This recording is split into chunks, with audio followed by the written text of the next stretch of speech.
Hello and welcome to the Animation Fixation Podcast, where we talk everything animation. And today we're going to be talking about a film that I'm going to guarantee actually, even though it's a recent release, a lot of you probably haven't heard of. We're going to be talking about Disney's 2022 Strange World. This is a science fiction adventure film that follows a family traveling to a strange world underneath their own to save their town's power source. And they have to make the decision of whether they will do what is best for their town as a whole by keeping the power, or what is best for the world as a whole by destroying it. Tim, I loved this story. Mm-hmm. I thought it was a really cozy, really beautiful family story. Yeah. I've seen it's gotten a lot of backlash for not having a consistent message or villain. Do you feel like that's justified? Well, to be honest, I don't feel like a film needs to have a villain or a message to be a good film. Mm-hmm. So I don't feel that that comment is justified. It might be people just trying to find something wrong with the film. Yeah. Personally, I didn't think that this film was bad. It was definitely a good film. Not one of my favorites, but you know, it was definitely well made. I did find that the writing was a bit clunky and a bit jarring at times. Oh, in places. But everything else was fine. I think some of the narration up front was a little clunky. It's always hard to, when you're establishing your world, you need to kind of get the audience on board on the same page, knowing what's happening. And we start off with Jaeger and Searcher when Searcher's a kid. We then have a 25-year time skip. And there's a lot of stuff that you suddenly need to get an audience very cool with to be able to continue on with the rest of the film when you've suddenly taken the world that you've already visually set up, and then you're completely, even in this case, especially in this case, because what happens is they find this plant that creates essentially electricity, and it revolutionizes the world that they live in. And so you're not only having this 25-year time skip where people have gotten older and they have changed, but you then have this world that has actually been revolutionized from the last time you've seen it. So you really have to do a lot of legwork to establish that. And narration is the easiest way to do that, but it will never feel completely like clean. You will always feel a little bit dirty doing it because it's not an easy thing to get that much exposition in without just feeling like you're over-explaining and being quite ham-fisted with it. Yeah. Well, to be honest, I didn't mind the narration. Even the dialogue was fine, but how the writing as a whole, it did just feel clunky. It didn't feel like there was much build-up. Now, I was looking at the reviews. The reviews for this film are all over the place, but one thing that did seem consistent was the writing that people had issues with. Everybody loves the visuals. Visually, this is a beautiful stunning. film. Very, very nice. I actually really like the shader work in it. The voice acting is great. The lighting's great. The effects are great. But one thing that a lot of people had issues with was the actual writing, and I do have to agree with them with that. See, I think for me, this film, firstly, it hit directly on my sense of humor. So for me, I really loved, like, the jokes all really landed for me. Okay. I know a lot of people said it wasn't funny, but yeah, I didn't find it funny. You didn't find it funny? I'm sorry. Okay. I didn't. All right, didn't. no, I'm look, sorry, I didn't. You're entitled to your wrong opinion, Tim. No, I might be a little in love with this film. We'll defend it to my dying breath now. But, you know, I found that those jokes really landed for me. What I found actually most interesting, I am struggling to think of a single other film where we get into the a single other Disney film, just to be clear, where we get into the head of a parent. And like, yes, Searcher starts off as the kid, but then we skip 25 years and he now has a wife, he has his own son. And I've never seen a Disney movie get inside the head of a parent like that and actually show them as a fully rounded human being with their own hopes and fears. It is shown to us straight off the bat that Searcher is terrified that his son will become like his father and that he's going to lose him because his father left. His father walked out and was more interested in the adventure than him. And you get this really beautiful sense of adults having an inner life, which is something I found missing from a lot of these films as I was a kid. Everything focused on the kids and their inner struggle of whatever was going on. And every time you saw a parent, they were either kind of in a role of just there is someone there, I don't know, as reassurance that a child has not been abandoned, I guess, even though story speaking, a lot of times they were abandoned. But here you actually have a family that functions really well together as a family. There, yes, of course, particularly between Searcher and Jaeger, there is a lot of conflict over their relationship. But deep down in its core, everything comes back to this is a family and they love each other and they support each other. When they kind of argue about things, you can always see where each person in the argument is coming from, and so can the characters. They fully appreciate each other's point of view when they're arguing with each other because they understand. I don't think I've genuinely seen such supportive parents and, you know, such a beautiful... It's really nice. I just really like seeing like families and couples that have been together for a long time and just are still absolutely in love with each other. And that is Searcher and Meridian. They love each other. They fully support each other. You don't need relationship conflict there. It was just beautiful. I really enjoyed the whole family dynamic. I couldn't agree more. I really enjoyed the family dynamic as well. I'm wondering though, is if you might feel that it was too perfect. Like you had the conflict between Jaeger and Searcher. But the relationship between Searcher and his wife, like, don't get me wrong, it's a great relationship, but there never seemed to be any kind of realistic conflict. Like, no, the thing is, no relationship is ever perfect. No. I mean, they never even seem to have disagreements. Unless I missed something there. I'm gonna point you back to when they're in the closet trying to get the dog to open the door, and they're all yelling at each other about how to get the dog to open the door. That's probably about the most conflict that Meridian and Searcher have with each other. But as I said, I think it's refreshing to not have to have every relationship in conflict. You've already got, you know, the father-son conflict for 2 generations of Searcher and Jaeger and Searcher and Ethan. I don't think that necessarily every relationship needs to be about conflict. And no. Particularly when you look at Ethan, Ethan's whole thing is about humanity living in harmony with their surroundings. So I think having that part of harmony being part of that family life for him is really important. And I think it really hammers home that message of, here's a thing that you already know how to do. We're just trying to expand this view. So I think it's okay that you don't have every single relationship in conflict all of the time, or even most of the time or part of the time. Some things I think can just be a good relationship. I think if there was a lot of conflict, especially with Searcher and his wife, there definitely would have been too much conflict, because you had the conflict with the dad, while Searcher is trying to be the best possible parent that he can with a kid that's trying to, you know, be himself. Yeah. Having conflict with a wife would have been too much. Yes. I think there could have just been a little bit more disagreement here and there, but that's just a nitpick, really. The dynamics between all 4 of them was really nice. I would have definitely liked to see a bit more interaction between the wife and Jaeger. I think that would have been quite interesting. I agree, that would have been very interesting. I think I know why they haven't done that. I think they've very clearly drawn their line in the sand as this is not the story that we're telling. It's about that father-son conflict. So I think they've just very handily sidestepped that to be like, yeah, let's just leave that one out.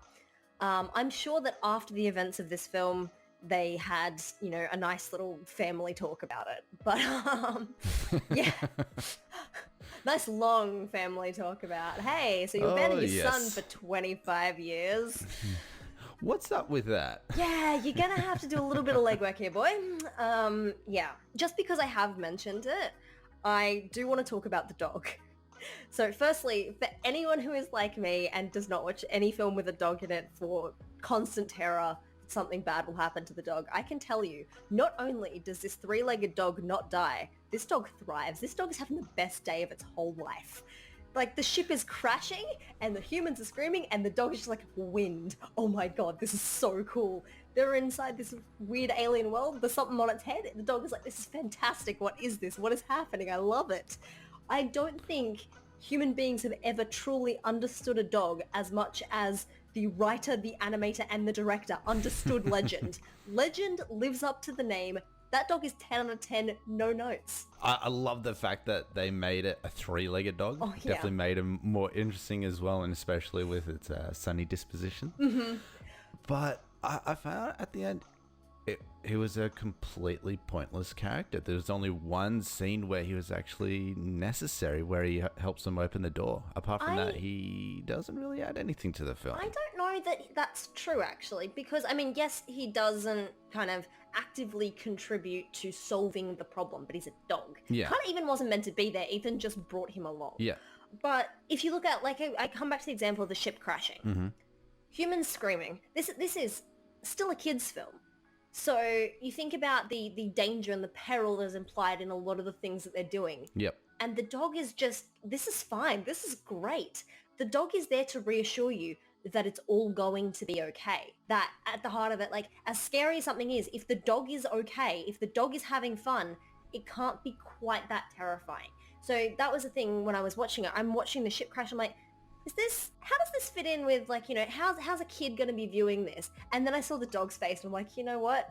It's all going to be fine. It's all fine. No kid is going to be scared of this because the dog is having a great time. But then doesn't that almost take away the point of having any sort of tension? If you're having a device there that's supposed to relieve or even remove tension, what's the point on having tension then?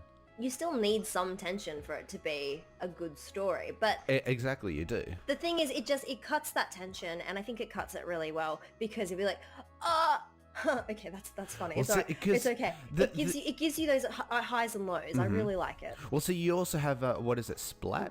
Yeah, Splat. I love Splat. Yeah, it was a really interesting character. And this is why I feel that the dog wasn't necessary. You either have Splat or you have the dog, because they both kind of fill those roles. If you wanted to have a character that was a little bit more comedic, ease some of the tension, one or the other would have worked. I mean, you could have had the dog that was able to communicate or have some sort of relationship with the creatures of this strange world, but we have Splat for that. So you kind of have these two characters that kind of serve the same point. I mean, yeah, I think it was a good decision not to have the dog be anything more than a dog. Like, Oh, yeah, definitely. the thing is, the thing about Ethan's character is Ethan is very much, he takes the world as it is, in terms of he doesn't want the world to change for him. Mm-hmm. He wants to live within the world that is around him. And so the fact that the dog is a dog, they're not asking, I mean, a lot of the time they ask the dog to open a door. Also, that whole interaction between Legend and Splat opening the door, I found just beautiful. The fact that Splat is very clearly frustrated with the family, like, you are asking way too much of a dog here, goes out and unlocks the door, but still gives the dog the victory of opening the door so the family can praise the dog. I did like that scene. I did like that scene. Beautiful. That was so cute. But yes, I think having the dog be the dog and having, you know, this other creature be a part of its world and Ethan trying to figure it out and work out how he fits into that world is kind of fundamental to his character. He's very much trying to work out what is around him and how he can work with it. Not using it, but, you know, working with it and supporting it. That's his whole character. So I think if you had one creature that performed both roles, I don't think that would be quite as successful for his character. I think you need that separation of, here is a new thing that he's learning to understand and learning to support, and here is something where you can see he's already really effectively doing it. So that's, I support their decision to have both Legend and Splat, if nothing else than for my own amusement, but I think it's very good for story as well. Well, again, I don't think it did anything negative to the story to have both. I just don't feel that it was completely necessary to have both. I think they could have gotten away with one or the other. Now, we all accept that this is a beautiful looking film. It's so pretty, Tim. It is. I'm not complaining about how beautiful it is.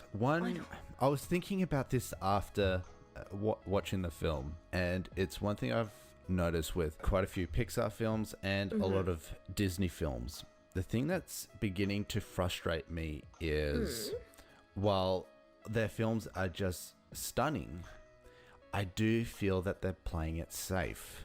Okay. Their films, like, characters have very similar looking designs. Yeah, they've got different environments and things like that, but it never feels like they're really playing with the actual style.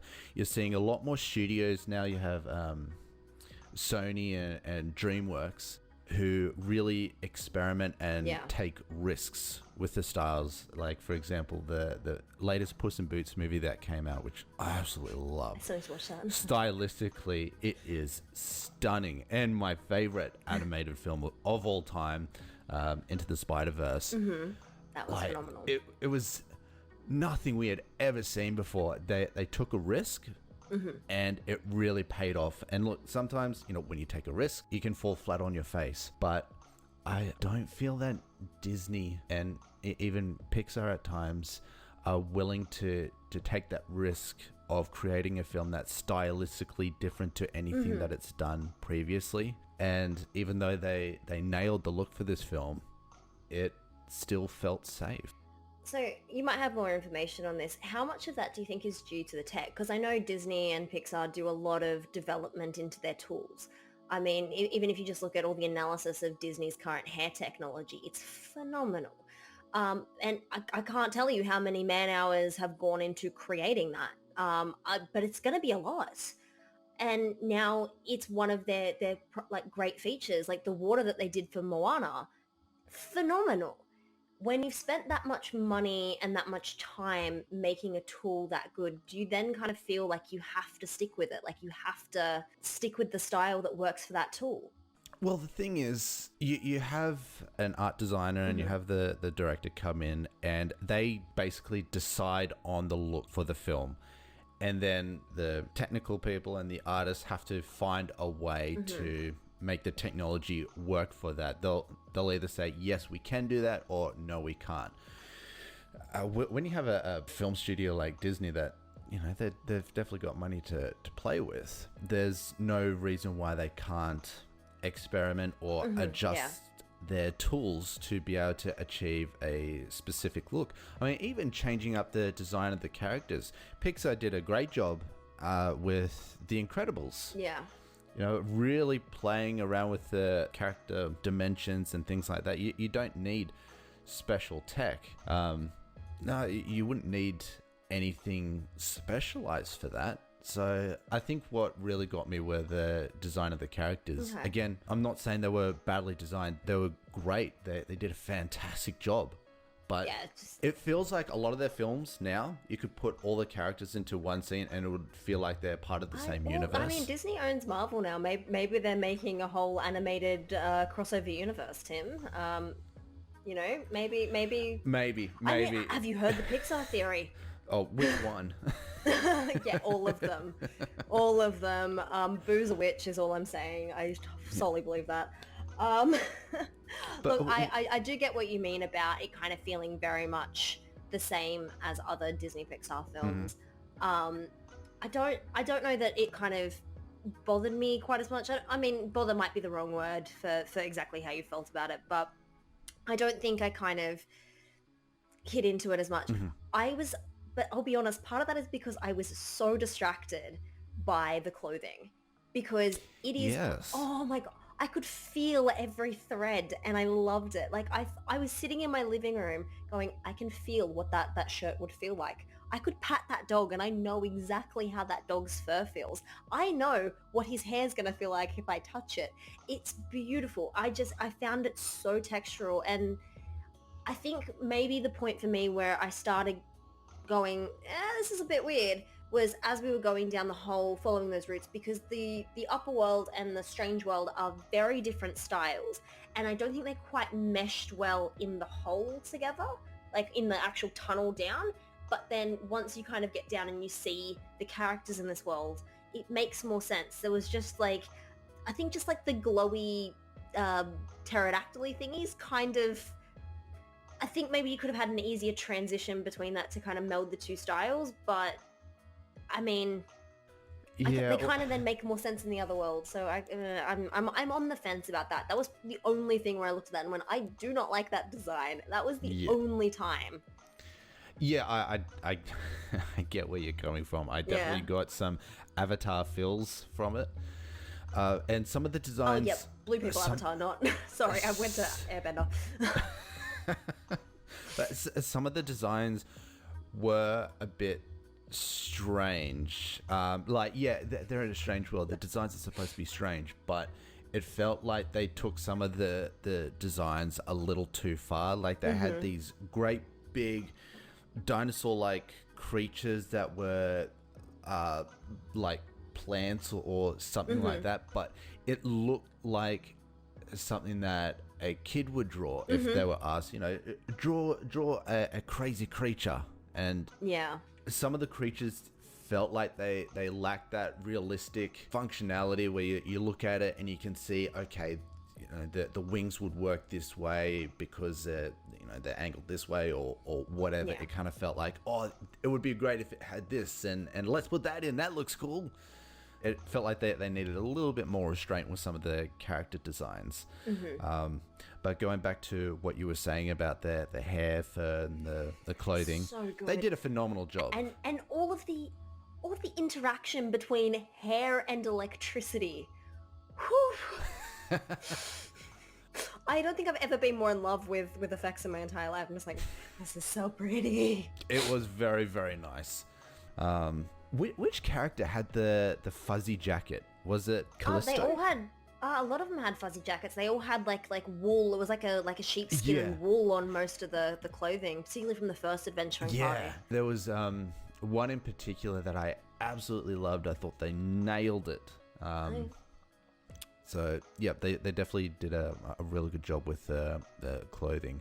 I do feel like they took it to the next level by really applying it to very complicated hair and clothing. And making it look realistic, like you could touch it and like you said, you can imagine just how it feels. It was very sensory. Exactly, and that's when you know that you've done it right. Yes. I think it's interesting as well how many now Pixar films we've mentioned, because I've seen a lot of people talking about this online, and the consensus is this does not feel like a Disney film. This feels like a Pixar film, and I think that is completely accurate. Like, it just, from the look right through the story, I think all of this feels so much more Pixar than Disney. It and does. I love it. Well, I mean, that might be going back to what I was saying about Disney playing it safe. Pixar films, for the most part, do very, very well. They always look great, and Disney has definitely picked up their game with their films. But it feels very formulaic, the designs now. So I would really like to see them take some risks, do a film that's stylistically completely different to what they've done before. And even if they don't hit the mark, I feel that they'll definitely learn something from it. And I feel that they could deliver even more interesting films than just doing the same thing over and over again. Well, if we're going to talk about risks, should we talk about the financials of this film? Please, yes. Because at the end of the day, Nelly. Filmmaking is a business. Ooh, Nelly. So, all right. yes. Okay. This is interesting. Please, everyone, buckle in, grab a coffee, grab a drink. This is going to be a lecture. We'll still try to keep it interesting for you guys. Sorry, this is my nerd topic. All right. So, shall we start with the fact that, I mean, at a conservative estimate, this has a $135 million budget. It's made $73 million globally at box office. So not only is this not breaking even, which is that if it broke even, it would be considered a financial flop. Yes. To come in this far under its budget, this is one of the worst fails I think Disney has ever had. Was it worse than Lightyear? I think there was because the numbers are still coming in, because I think it's still in some cinemas somewhere. Or at least from the articles I was reading, it was on par with or possibly slightly worse than Lightyear. So, yes, not ideal. I think Disney has no one to blame for themselves but themselves and their marketing team, because I'm fairly clued in to what's happening in the industry. I follow a lot of film news. I follow Disney. I follow Pixar. I follow all the major studios and some not major studios as well, because they do interesting things. Yes. I didn't know this film was coming out until I saw reports it was a flop. And I'm not the only one saying this. A lot of people have been saying, where was the marketing for this film? Did you know about this film before we started talking about it, Sam? I had seen maybe 1 or 2 trailers on Facebook, but then I completely forgot about it. Even when you suggested that we'll do Strange World as our next film, I kept forgetting the name. I'm like, what film are we doing again? Yeah, no, I didn't see anything outside of Facebook. And the thing is, we know from years and years and years of them doing it really, really well, Disney knows how to run a marketing strategy for a film. I mean, think about it. Yeah, they do. I knew Frozen 2 was coming out months before. I had the date marked in my calendar.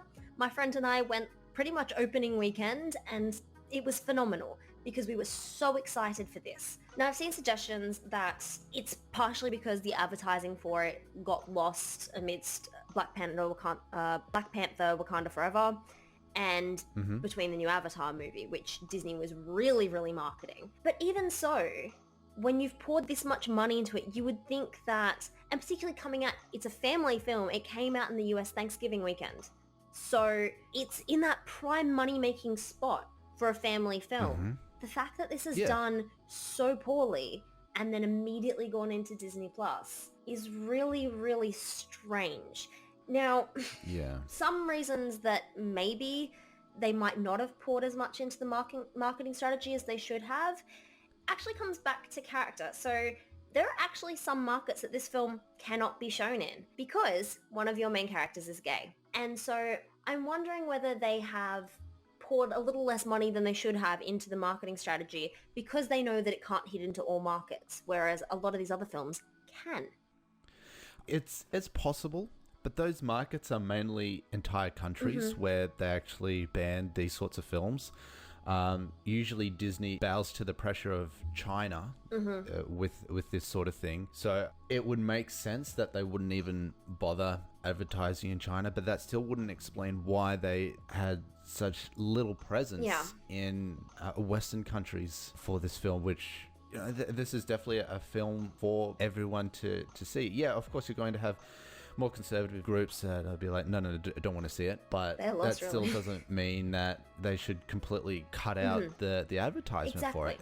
It doesn't hold up. It doesn't hold up. I think because we've seen Disney do it so well for every other film, I don't know, it feels like it is incompetence to the point of malice. Like, I feel like someone was trying to bury this film, and I genuinely cannot understand why. It's not the first film that this has happened to. We've had a few films, and even you think about TV shows. I mean, you think about when Firefly came out on TV. Its slot was in witness protection, and they aired the episodes out of order and then complained that no one was watching it, and that's why they axed it. Yeah. We lose a lot of really great movies and shows because of scheduling issues and because of an executive deciding it's going to go somewhere or they're not going to market it properly. Or I feel like this is someone trying to bury it. And I really, really, really hope that even though this is considered a financial failure, I think this is a brilliant film. And I really hope that this is going to circle around and become a cult classic for fans over the years, because I think, like, Atlantis was considered a failure. It's incredible. It is. I reckon this is going to come back around. This is going to be a cult classic. Give it a couple of years. And if you haven't seen it, please go and watch it because it's awesome. I love it. I've been raving about this film in my head all week. So, yeah, look, please, please go and watch it. Well, in that case, just what would you rate it? Look, I agree it is not a perfect film. There are very few things in this life that are. But I think this, for me, comes pretty close to being a perfect film. So I'm going to give it I'm going to say 4.8 out of 5. Okay. I did enjoy it. It was definitely competently made. There, again, some jarring aspects. And I would definitely like to see Disney step up. Yeah. You know, experimenting with the looks a bit more. But again, yeah, it's not a bad film. I do think that people will still enjoy it. I think I'd be comfortable giving it a 4. All right. I see that look in your eye. Just a 4? It's okay. I'm only going to fist fight you once we turn the mics off, Tim. It's fine. Be afraid. Be very afraid. I would lose. Caitlin's on her way. I would definitely lose. Yeah. That's what everyone says when they see me coming. All right. Well, look, you're entitled to your opinion, Tim. I don't think you're wrong. I think you've made some very, very valid points. I just think for me that there's not as much of a detraction from those notes.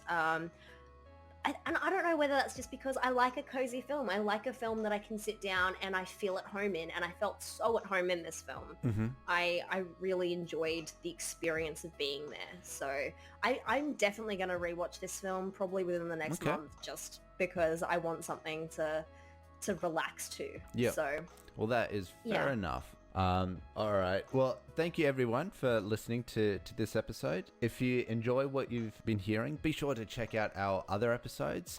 Like, share, subscribe, and we will catch you around for the next one. Catch you later. See you guys.